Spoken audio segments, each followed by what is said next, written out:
যে এটি অতটি রাজনৈতিক সাংগঠনিক সংগঠন নয়, মানে আমাদের এটা কর্মসূচি নয়। এই অঞ্চলে গত আন্দোলনে মোট কতজন মারা গেছে? 61 জন মারা গেছে শুধু বাড্ডা থানায়।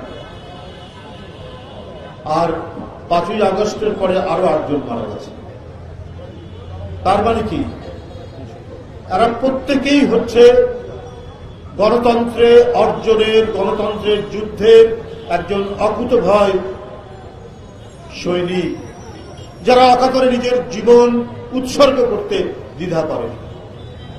এই সাহসী বীরদের এক পুণ্যভূমি হচ্ছে এই বাড্ডা থানা। শুধুমাত্র একটি রাজনৈতিক আন্দোলন, যে আন্দোলনের জন্য 15-16 বছর বিএনপি সহ গণতন্ত্রপনা রাজনৈতিক দলগুলো লড়াই করেছে। এই আত্মদান, গৌরবান্বিত আত্মদান, এই আত্মদান পৃথিবীর যে কোনো দেশের স্বাধীনতা গণতন্ত্র অর্জনের জন্য যে রক্ত ঝরে রাজপথে, তার সাথেই তুলনীয়, তার সাথে একসাথে আমরা এটার সাযুজ্য করতে পারি। আজকে আমাদের কাছ থেকে চলে গেছে আবু সাইদ, রংপুর পায়রাবন, রংপুর বেগম রোকেয়া বিশ্ববিদ্যালয়ের ইংরেজি বিভাগের ছাত্র। কি মহিমান্বিত আত্মদান! নিজের শার্টের বোতাম ছিঁড়ে পুলিশের গুলি বরণ করার জন্য নির্দ্বিধায় সে দাঁড়িয়েছিল, গুলি বরণ করেছে, হাসতে হাসতে পৃথিবী থেকে বিদায় নিয়েছে। আমাদের কাছে রেখে গেছে গণতন্ত্রের পতাকা, সত্যের পতাকা, আমাদের কাছে রেখে গেছে আদর্শের পতাকা। তার রক্তভেজা শার্ট আমাদের কাছে আজীবন এই জাতির কাছে, এদেশের আগামী দিনের রচিত ইতিহাসের কাছে একটি রক্তমাখা গণতন্ত্রের পতাকা হিসাবে পথ পথ করে এই পলিমাটির সৌরভ ভরা পলিমাটিতে পতিত হবে। এরপরে মুগ্ধ, এরপরে ফারহান, এরপরে আরো কত তরুণ প্রাণ, ওয়াসিম, আর কত তরুণ প্রাণ ঝরে গেল শুধুমাত্র একটা ভয়ঙ্কর কর্কশ রক্তপায়ী রক্তলোভী এক নারী ক্ষমতা জোর করে আঁকড়ে রাখার জন্য। তিনি নিজের দেশের ওই শিশু সন্তান যে প্রাইমারি স্কুলে যায়, যে হাই স্কুলে যায়, যে কলেজে যায়, ইউনিভার্সিটিতে যায়, তাকে পাখির মতো গুলি করতে দ্বিধা করেনি। এই নরপিশাচ নারী, এটা কার সাথে তুলনা করব? এটা কার সাথে তার তুলনা হতে পারে? আমরা ফেরাউনের কথা বলি, আমরা নমরুদের কথা বলি। এ যেন সেই নমরুদ ফেরাউনের আত্মা নিয়ে এক লেডি ফেরাউন হয়ে তিনি এদেশের মানুষ, নিজ দেশের শিশু সন্তানদের রক্ত পান করতে দ্বিধা করেন। উপস্থিত এলাকাবাসী, আমরা তাদের এই বীরত্ব গাথা ইতিহাস নিয়ে আজকে আপনাদের সামনে কথা বলছি। আজকে এই দুরাচারী নারী শেখ হাসিনা, তার জন্য কেউ কেউ মায়া কান্না কাঁদে, কেউ কুমিরের কান্না কাঁদে, এবং যে দেশে তিনি আশ্রয় নিয়েছেন সেই দেশ যেন কোনোভাবেই স্থির হতে পারছে না। বাংলাদেশের বিরুদ্ধে ক্রমাগতভাবে তারা অপপ্রচার, মিথ্যাচার, অপতথ্য, কলঙ্ক লেপন করে চলছে। পৃথিবীর অন্য কোনো দেশ এটা করছে না। বরং আমাদের এই পট পরিবর্তন, 5ই আগস্টের পরিবর্তনের পরে এদেশের সাহসী জনতা আর তারুণ্যের যে উচ্ছ্বাস, তাদের যে আত্মদান, এটা গৌরবান্বিত হয়েছে। পৃথিবীর আটলান্টিকের ওই পার থেকে প্রশান্ত মহাসাগর, ভারত মহাসাগর, আরব সাগর, প্রত্যেকটি জায়গায় এই দেশের তরুণ জনতার, ছাত্র জনতার এই আত্মদানের ঢেউ যেন গোটা বিশ্বকে এক ধরনের একটি চমক দিয়েছে। অথচ পার্শ্ববর্তী দেশ তারা অপতথ্য দিয়ে যাচ্ছেন। বাংলাদেশে নাকি সংখ্যালঘুদের উপর অত্যাচার হচ্ছে। কোথায় অত্যাচার হচ্ছে ভাই? অত্যাচার তো করছে না আপনারা। দিল্লির জুম্মাবারে জুম্মার নামাজ আদায়ের সময় পুলিশ গিয়ে মুসল্লিদেরকে আঘাত করছে, লাথি মারছে। সংখ্যালঘু নিপীড়ন তো হয় ভারতে, সংখ্যালঘুদের উপর উৎপীড়ন হয়তো আমাদের এই পার্শ্ববর্তী দেশে। 400 বছরের সম্রাট বাবর যে মসজিদ নির্মাণ করেছিলেন, সেই মসজিদকে ভেঙে চুরে তারা সেখানে মন্দির নির্মাণ করেছে। তো সংখ্যালঘুদের উপর যত অত্যাচার, অবিচার, অনাচার, ওটা তো হয় ওই দেশে, বাংলাদেশে হয় না। বাংলাদেশে হিন্দু, মুসলমান, খ্রিস্টান হাতে হাত ধরে ঘোরাফেরা করে। একই বাজারে বাজার করি, একই হাটে যাই, একই হাটে লাউ, কুমড়া, আলু, শশা আমরা কিনি, মাছ, তরি তরকারি কিনি। এই ঐতিহ্য আমাদের পুরনো, অথচ আমাদের সেই মহান ঐতিহ্যকে কলঙ্কিত করার জন্য ভারত থেকে বারবার আমাদের বিরুদ্ধে অপতথ্য দেওয়া হচ্ছে, আমাদের বিরুদ্ধে কলঙ্ক লেপন করা হচ্ছে। আচ্ছা, সেটা গেল, সেটাতে ওরা খাওয়াতে পারল না, এটা প্রচার দিয়ে কোনো লাভ হয়নি দেখছে। এখন কাঁটাতারের বেড়া দিচ্ছে। কাঁটাতারের বেড়া আপনারা যে দেবেন, বাংলাদেশের বিজেপির সাথে কি আলাপ করেছে? কোথায় কিভাবে কি হবে? আরে আপনারা যা দেখেন, যা করেন, সেটা করেন তো আধিপত্যবাদী চিন্তা চেতনা থেকে, ওই মানসিকতা থেকে আপনারা করেন। আপনারা নিজেদের বড় দেশ, অনেক লোক সংখ্যা, এই অহংকার নিয়ে আপনারা কাজ করেন। কিন্তু আপনারা যখন দেখেছেন যে লালমনিরহাট, কুড়িগ্রাম, পাটগ্রামে কাঁটাতারের বেড়া দিতে গিয়ে আমাদের বিজিবি যখন প্রতিরোধ করতে গেছে, তার পিছনে শত শত হাজার হাজার বাংলাদেশিরা তাদের সাথে কাঁধে কাঁধ মিলিয়ে প্রতিরোধ করেছে। তো সুতরাং আপনারা দাঁড়িপাল্লা দিয়ে মাপবেন বাংলাদেশের মানুষের দেশপ্রেম, বাংলাদেশের মানুষের জাতীয়তাবাদী চেতনা, বাংলাদেশের মানুষের স্বাধীনতা, সার্বভৌমত্ব রক্ষা করার অঙ্গীকার, এইটা অনেক বেশি শক্তিশালী।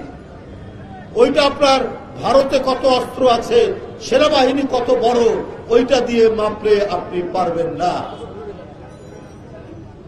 বন্ধুরা আমার, আপনারা কেন এটা করছেন? আপনারা এত অস্থির কেন? আপনারা বাংলাদেশের বিষয়ে আপনারা কেন যেন এলোমেলো কথা বলছেন? কারণ আপনারা কোনোভাবেই শেখ হাসিনার পতন কামনা করেননি। কারণ আপনাদের স্বার্থ শেখ হাসিনা দেখতো, বাংলাদেশের স্বার্থ দেখতো না। কারণ শেখ হাসিনা জানে, ও নির্বাচন দিলে, অবাধ সুষ্ঠু নির্বাচন দিলে শেখ হাসিনা কোনোদিন জিতবে না।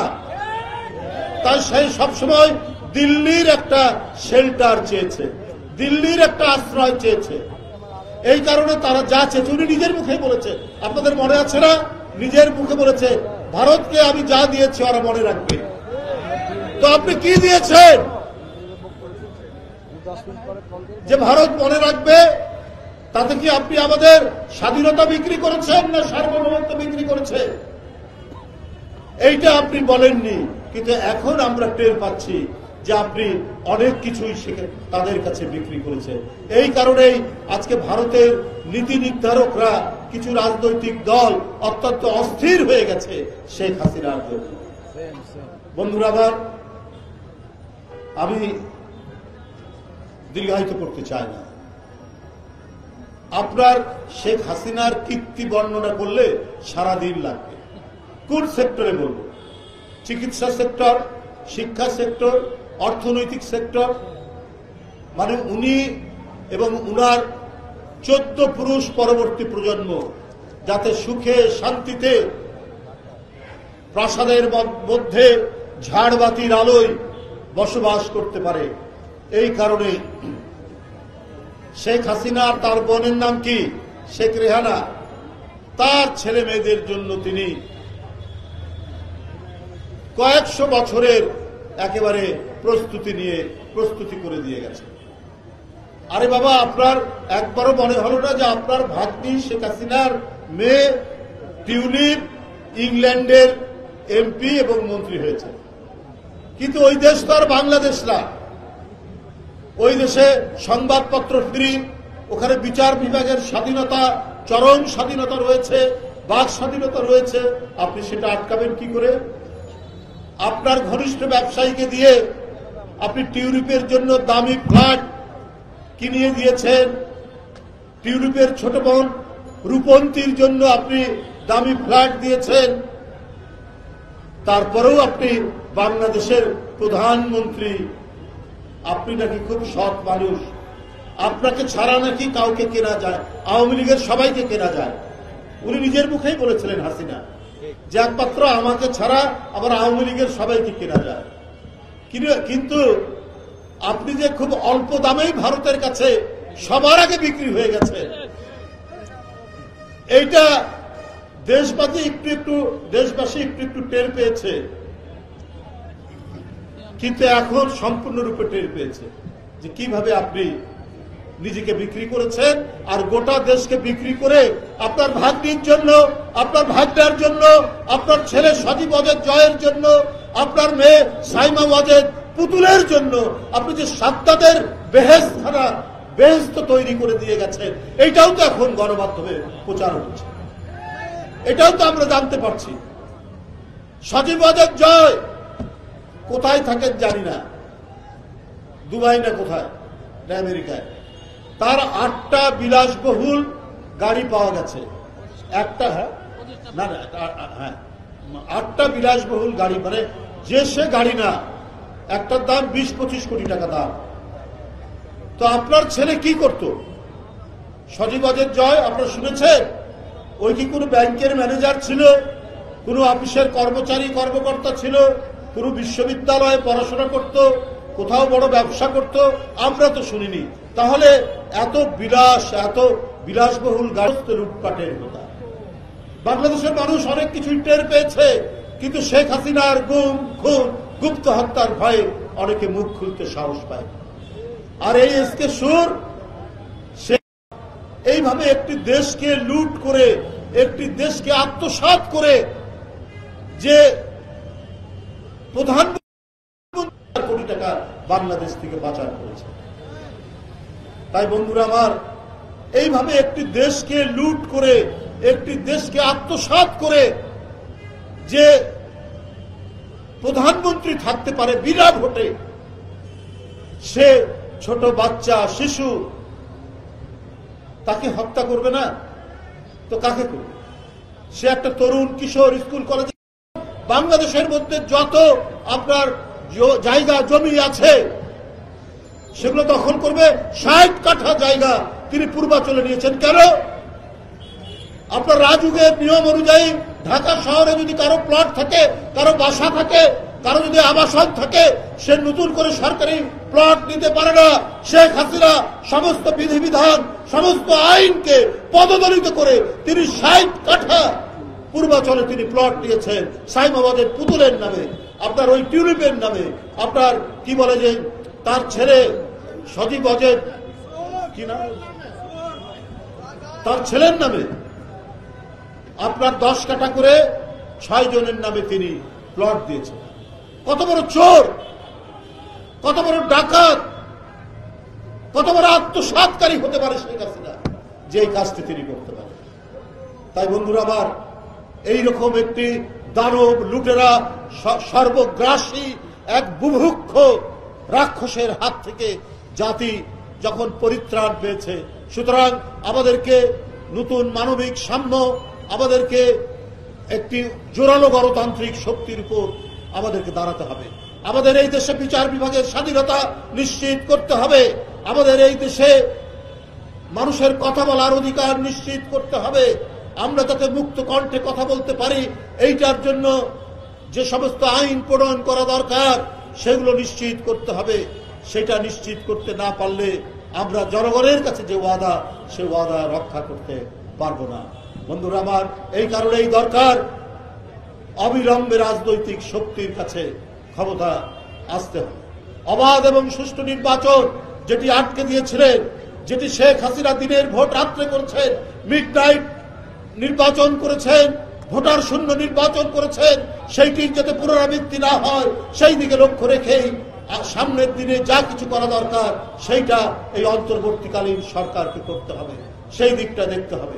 তাই বন্ধুরা আমার, আজকের এই রক্ত ঝরা মহাবিপ্লবের মধ্যে দিয়ে যারা আহত হয়েছে, যারা নিহত হয়েছে, তাদের পরিবারের খোঁজে, তাদের পরিবারের পাশে আমাদের ভারপ্রাপ্ত চেয়ারম্যান যেভাবে দাঁড়িয়েছেন, যেভাবে তার বার্তা এবং সহযোগিতা নিয়ে আসা হয়, আমরা বিএনপি পরিবার রুম্বন এবং মিথুনের নেতৃত্বে এইভাবে সারা বাংলাদেশে বিএনপির পক্ষ থেকে, তারেক রহমানের পক্ষ থেকে যে কাজগুলি হচ্ছে, এই কাজগুলি অব্যাহত থাকবে এবং আমরা কখনোই থাকবে না। যাদের রক্ত, যাদের আত্মদান এবং যাদের পঙ্গুত্ব বরণের মধ্যে দিয়ে আমরা আজকে যে পরিবর্তনটুকু হয়েছে, একটি দানবকে আমরা তাড়াতে পেরেছি, সেই সমস্ত শহীদ, সেই সমস্ত আজকে বীরদের পাশে দাঁড়ানোর জন্যই আমরা বিএনপি পরিবার সৃষ্টি করেছেন বিএনপির ভারপ্রাপ্ত চেয়ারম্যান তারেক রহমান। আজকে এই বাড্ডা এলাকায় কাইম ভাই আমাদের নেতা এখানকার এবং ঢাকা মহানগরীর এবং আমাদের কেন্দ্রীয় নেতা, তিনি